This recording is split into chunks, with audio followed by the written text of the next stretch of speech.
تشویق برای چی؟ یعنی چی تشویق؟ اتفاقا ما میخوام اونا رو تشویق کنیم.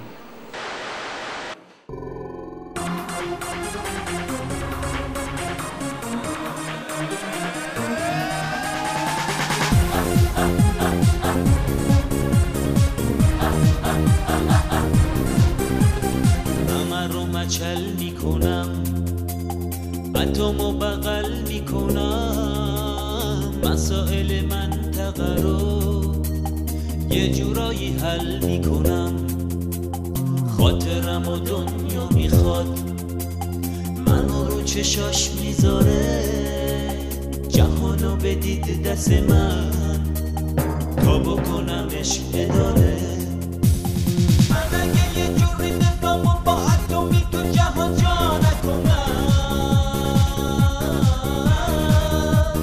میمیرم من اگه بسه های مشبه وفا بکنم و یا نکنم میمیرم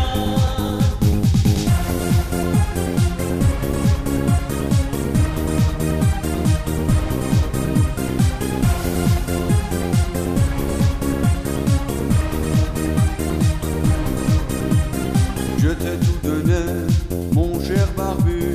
Ali Kamene, il était un petit chou. J'ai même joué, ta police aimait. Je les ai menottés devant les caméras. J'ai même consenti à une de bon. Avant que t'aies foutu en l'air ton Yaki. Avec un cinglé, ce dingue fou. Tu peux mettre en morceaux la terre entière.